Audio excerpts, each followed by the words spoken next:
Hello everyone, it's May, we're completely in bloom. Spring is here, baby. I certainly hope so. You never know around here, but I certainly hope so. I had a chance to go on vacation to Portugal recently. I rode my motorcycle to work today. Like, it feels good. It feels good. So I've got 6 new wines I'm excited to share with you. Let's jump in. So 2 whites, a rosé, and 3 reds. Mostly old world, for the most part. But let's go to Germany. So this is Rebholz. Feingut Rebholz is a really, really important estate for making dry styles. And yes, they make really wonderful dry Rieslings, but this is their Pinot Blanc Chardonnay blend. We have worked with their Pinot Blanc in the past, their Weissburgunder, as they call it in German. But this is new to the state, new to all of us in a way. So I have had the chance to taste the wine twice, and I loved it. Kind of tense, chiseled, mineral white wine. From kind of a master producer for organic wines, grown on limestone and sandstone soils. But yeah, it's a father and 2 sons making these wines, and I really need to stress, they're a top handful of producers anywhere in Germany. So really lovely new wine from Rebholz. So going from that corner of southwestern Germany to the Barossa Valley of Australia, we're looking at Torbreck. And Torbreck has been making wine since the mid-90s, and this is their Madeira clone style of Semillon, which I need to do a little bit more research on what that means. I just had the chance to visit Madeira a little over a week ago. More on that later, but this is their Semillon. And so Semillon can often be fat and flabby and kind of rich and lacking definition at times, this one in particular is super fresh. It was a very cold vintage and wet and rainy, and I think that really helped out this particular wine in a way to kind of keep its freshness and zip to it, while still having some spice and kind of Semillon texture, which is kind of fun. So for as much as I feel need to drink more Australian wines, this is the style that gets me excited and gets me going. Wines of finesse and wines that have depth at the same time. Really bravo Torbreck. We're going back to Germany. These are actually neighbors in a way, and I'm just realizing that now. But we're going back to the Pfalz, kind of that area where France meets Germany and Germany kind of meets Switzerland. Kind of a unique little corner of the wine world, but seemingly Pinot Noir is starting to grow really, really well there. And this is the Pinot Noir Rosé from Müller Ruprecht. We had a couple cases of this come in last year, and we couldn't get any more, and I was really bummed about it because I was damn, this is really, really good Pinot, really good Rosé from Pinot Noir. And it's actually a grape called Frühburgunder. It's kind of like a clone of Pinot Noir, or I'm sorry, a mutation of Pinot Noir, in the same way that Pinot Meunier is listed. But they listed as Pinot Noir Rosé, but they also listed as Frühburgunder on their website, which is kind of fun. Bottom line is this absolutely delicious rosé. I don't know, it's go time on rosé. So pick it up.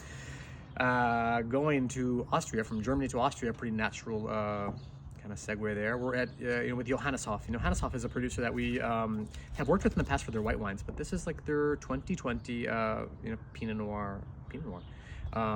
They have been making wine since 1923, and they own about 40 hectares of vines, kind of just south of Vienna. By just south, I mean it's not quite a suburb, but it's just beyond that.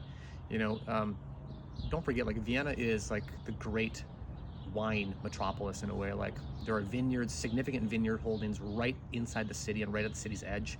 You can take the streetcars out to the vineyards in Vienna, and this is kind of part of an extension of that. So limestone soils, they've been all organic, and this wine has about 30% whole cluster making up the wine before it goes into large Austrian oak.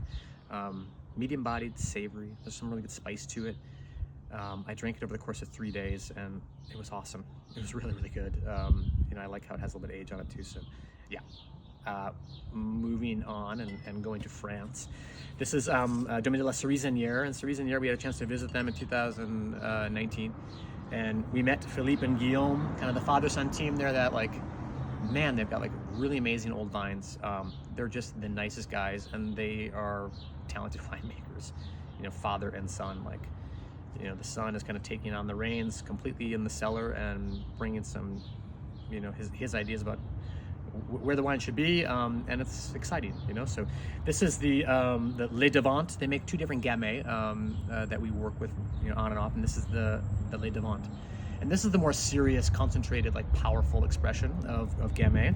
100-year-old vines on original rootstock, and like that's hard to do in France. Have like old vines like that are still productive on original rootstock, because phylloxera and other pressure on those vines.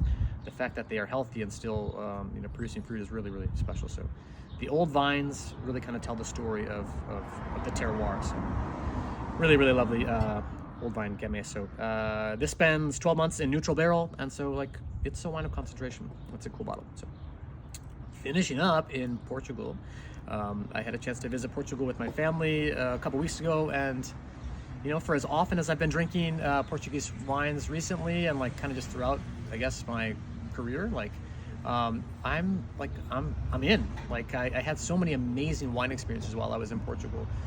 Crisp whites, really like significant, like amazing textured whites. Great reds with finesse and energy, and also some with depth and concentration. Like, man, like there's a lot out there. Like in Portugal, of course, you taste more while you're there, but like we're starting to see those wines too. This comes through House Alpens, and House Alpens, and our friends there, like the guy from the neighborhood here, Jay Hennahan, like has turned me on to a lot of different new wines through that book. Thank you, Jay, as always. But like this is one of them. 2019, Touriga Franca from a place called Morgas. So 15-20 miles north of Lisbon. There's a fair amount of grape growing there that's really, really high quality, both reds and whites. So 20-year-old vines, all organic. It's all destemmed, 13 months in old barrel, all on limestone and gravels. Yeah, pretty cool wines. So that is May.